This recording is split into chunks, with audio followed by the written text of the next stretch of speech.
তোমাদের অ্যান্ড্রয়েড মোবাইলটা কি অল্প সময়ের মধ্যে দ্রুত হিট হচ্ছে, দ্রুত গরম হচ্ছে? তো চলো আজকের এই ভিডিওতে তোমাদেরকে কয়েকটা সেটিংস দেখাবো যেগুলো করলে কিন্তু এই গরম হওয়া বা হিট হওয়ার সমস্যা থেকে কিন্তু মুক্তি পাবে। তো সর্বপ্রথম কি করবে, চলে যাবে তোমাদের ফোনের সেটিংসের মধ্যে।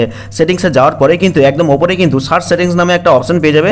এখানে আসছে সার্চ করবে স্ক্যানিং, SCANNING, স্ক্যানিং লিখে সার্চ করলে কিন্তু ওয়াইফাই অ্যান্ড ব্লুটুথ স্ক্যানিং নামে একটা অপশন পেয়ে যাবে। তো এখানে এসে জাস্ট ক্লিক করবে। ক্লিক করলে দেখতে পাচ্ছ আমার কিন্তু দুটোই বটন কিন্তু অফ করা রয়েছে, কিন্তু তোমাদের দেখবে অন করা থাকবে। তো অন করা থাকলে আগেই কিন্তু অফ করে দিবে। তো এখানে লেখা রয়েছে তোমাদের নোটিফিকেশন বারে যদি এখানে ওয়াইফাইটা অফ করাও থাকে, তাহলে এই বটন যদি অন করা থাকে তাহলে অটোমেটিকই কিন্তু ওয়াইফাই স্ক্যান করতে থাকবে। এবং ঠিক একইভাবে ব্লুটুথের বটনটাও যদি এখানে অন করা থাকে আর এই নোটিফিকেশন বারে ব্লুটুথ বটনটা যদি অফ করা থাকে, তাহলে কিন্তু ব্লুটুথও কিন্তু কন্টিনিউ স্ক্যান করতে থাকবে। তাই এই সেটিংসটা আগে অফ করবে। তো এটা একটা সেটিংস দেখালাম, চলো আর একটা সেটিংস দেখাই। এরপরে কি করবে, ব্যাকে ফিরে আসবে। ব্যাকে ফিরে আসার পরে একদম নিচের দিকে দেখতে পাবে গুগল নামে একটা অপশন রয়েছে, এখানে জাস্ট ক্লিক করবে।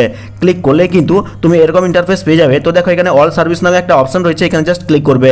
ক্লিক করার পরে দেখো নিচের দিকে ডিভাইসেস নামে একটা অপশন রয়েছে, এখানে জাস্ট ক্লিক করবে।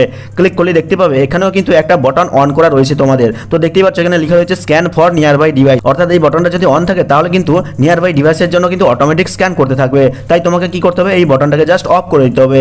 এরপরে ব্যাকে ফিরে আসবে। ব্যাকে ফিরে আসার পর একদম ওপরে কিন্তু অ্যাবাউট ফোন নামে একটা অপশন পাবে, তোমাদের হয়তো নিচের দিকে থাকতে পারে। তো আমার এখানে উপরে রয়েছে, এই অ্যাবাউট ফোনে ক্লিক করছি। ক্লিক করার পরে দেখো এখানে কিন্তু নিচের দিকে মিউই ভার্সন নামে একটা অপশন লেখা রয়েছে। তো এখানে জাস্ট 4 থেকে 5 বার 6 বার টাচ করবে। তো টাচ করলে দেখবে অটোমেটিক কিন্তু তোমার ফোনে দেখো you R now A developer এখানে দেখাচ্ছে।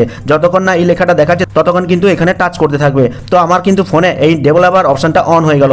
এবার কি করবে, ব্যাকে ফিরে আসবে। ব্যাকে ফিরে আসার পরে এই সার্চ বারে এখানে সার্চ করবে ডেভেলপার লিখতেই দেখো এখানে কিন্তু ডেভেলপার অপশন চলে এসেছে। তো এখানে জাস্ট ক্লিক করবে। আর ক্লিক করার পরে দেখো এখানে কিন্তু অপশনটা অন করা রয়েছে। নিচের দিকে যাবে, নিচের দিকে গেলে কিন্তু একটা অপশন দেখতে পাবে যেখানে লেখা রয়েছে ব্যাকগ্রাউন্ড প্রসেস লিমিট। তো এখানে জাস্ট ক্লিক করবে। ক্লিক করার পরে দেখো এখানে কিন্তু স্ট্যান্ডার্ড লিমিট সিলেক্ট করা রয়েছে। তোমাদেরকে কি করতে হবে, নো ব্যাকগ্রাউন্ড প্রসেস এটা সিলেক্ট করতে হবে। আর এটা সিলেক্ট করলে কি হবে, তোমাদের ফোনে যে সমস্ত অ্যাপসগুলো ইন্টারনেট অন করার পরে চালিয়েছিলে সেগুলো কিন্তু ব্যাকগ্রাউন্ডে আর কন্টিনিউ চলবে না, আর এতে তোমার ফোনটা আর হিট হবে না। আর সর্বোপরি আরেকটা সেটিংস কি, মোবাইলের নোটিফিকেশন বারটাকে নিচের দিকে না হবে, যদি এই লোকেশন অপশনটা অন করা থাকে তাহলে অবশ্যই অফ করে দিবে। আর এতে কি হবে, তোমাদের ফোনের যে হিট হওয়ার সমস্যাটা, গরম হওয়ার সমস্যাটা, সেটা কিন্তু চিরতরে একদম সলভ হয়ে যাবে। তো ভিডিওটা ভালো লাগলে লাইক করে চ্যানেলটিকে সাবস্ক্রাইব করবে, কমেন্ট করে জানাবে কেমন লাগলো আজকের এই ভিডিওটা। তো দেখা হচ্ছে পরবর্তী কোনো এই ধরনের হেল্পফুল ভিডিওর সাথে।